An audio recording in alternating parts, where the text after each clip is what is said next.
Let's do like left side will be foreground, and then we'll do like right side will be background. Let's see how that works, just for kicks. On this tree. This one will mix it up a little bit. We'll do some background, we'll do some foreground. There may be some weird issues where these kind of overlap and distort and do weird things. I don't really know what it's gonna do. Like a lot of times, if you've seen kind of simple parallax implementation, it has a lot of artifacting going on, so I don't know if this is gonna have weird bands or anything like that. What did we get here?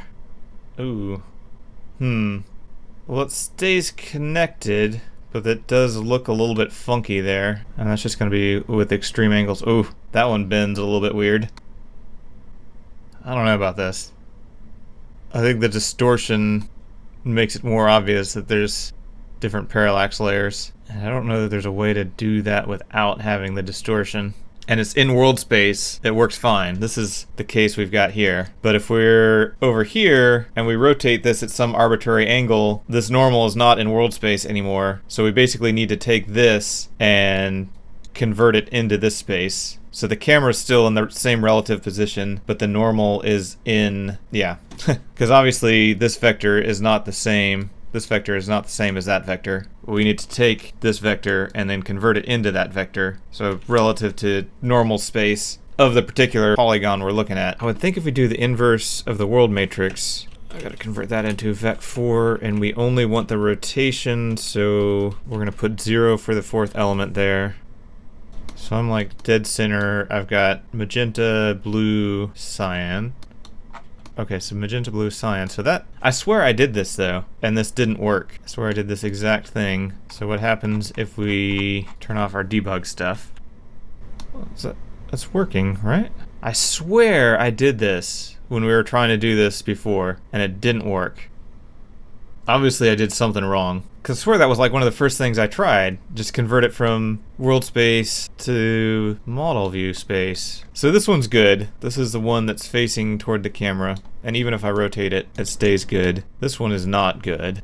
Because we put it in normal space, or we put it in model view space, but not in normal space. So I need to figure out how to do that. Because ideally I'd want to be able to use this parallax stuff on meshes that are not just flat aligned with the world axis or the model axis, because if I want to make one mesh that has a whole bunch of trees on it for performance reasons, I'd like to be able to put some of those trees at slightly different angles. We might also need to transpose it and not do the inverse. How many permutations do we have here? And what are the odds that I missed the right one because I thought I did it already? Eventually we can construct every possible matrix and multiply it, and at some point we should convert to tangent space, right? Isn't that how that works? Alright, we can do every permutation. We'll do negative, well, first of all, double check and make sure what it's supposed to look like. Magenta, blue, cyan, white. So basically we need to bring this up to here, like rotate like that. Oh, it's possible we need to switch the order of these around too. They call it the TBN matrix, so maybe it needs to be tangent, binormal, normal. Let's see if that... Okay, now it's flipped upside down. This is... Okay. Is that right? Do we... Oh, no, that's not right. Oh, let me throw the transpose back on there. It doesn't seem like it changes that one, but it does change this. Okay, so that is... That's the same. This one was upside down initially.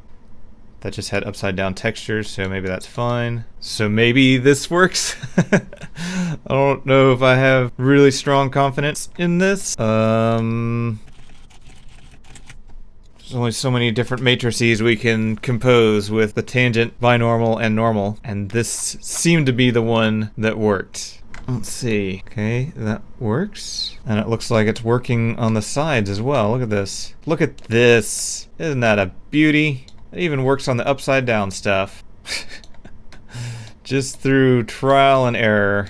And merge with the layer below. Oh, this should be addition. Change my channel modes. Yeah, I think the effort of like going through and copying pasting is just more work than just scribbling it in myself. I'm trying to be lazy, but sometimes being lazy is more work than just drawing. So, you know, sometimes don't be lazy, I guess. I guess that's the moral of the story. Be too lazy to be lazy. I'm gonna finish this area and see if I can hone this technique in a little bit. All about those squiggly lines.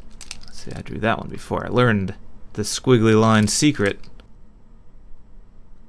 So it looks better with the squiggly lines. Maybe I should have started drawing the trunk. It's like, the special tree. Drawing is my special tree. Alright, I don't know if the squiggles hold true all the way up to the top, but I am using squiggle technology until the end. This, select the mesh, get the material, and boom. There is our first, well, second tree that I drew. First tree that I drew seriously without making a big scribbly mess. And we're gonna call this tree pine 2 single. Trees looking for the lady trees. Probably. So you can save the image. Oh, render image, okay. See, now that's fun.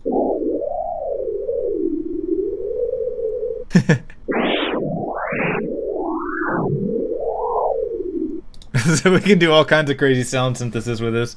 And have like a drone going along the lower frequencies.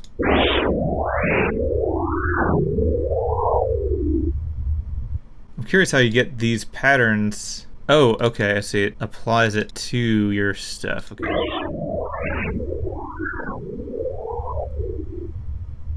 So if I just do all green, is it just going to be all right? Everything is all right. So it's going to be really painful.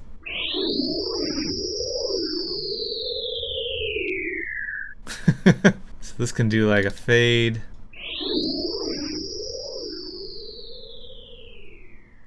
Boy, there's a lot of stuff we could do with this. This is the kind, like, I don't understand why this isn't just like a standard audio editing thing. Why is there not basically Photoshop for audio? This is like MS Paint for audio. Like, where's the quality? Do I need to make this? Is this what I need to do? Is this my calling? Is basically make Photoshop for audio? That's not really a good example for doing echoes. Let's do some other stuff.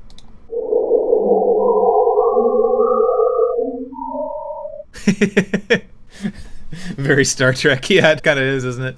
I wonder how difficult it would be to just draw a song.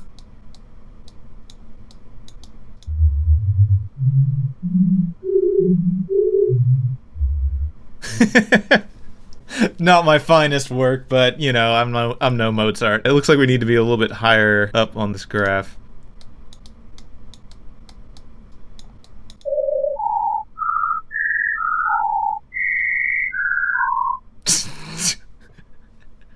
It's like someone messing with a theremin the first time in their life. Oh, does it show? Oh, it does show on the status bar. Okay, okay. All right. Let's see what D5 sounds like. 587, somewhere around there. And then 659, almost impossible to hit. We're getting in the general area. And then we'll bring it back to the D 587. There we go. We got music.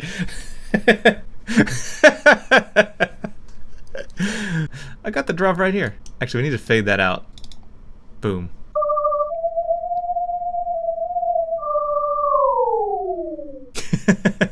There's the drop.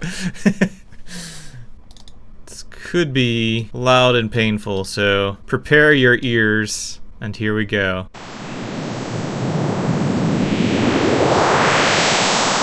We've just been beamed up to another dimension. Problem is, a lot of these parks and stuff close at night. I mean, places that would be good to go get sound recordings and stuff. So, you know, I just have to run around like an idiot in the front yard or something.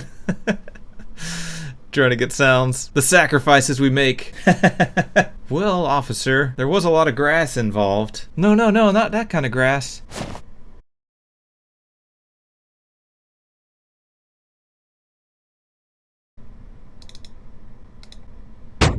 So, I mean, it kind of sounded like a drum.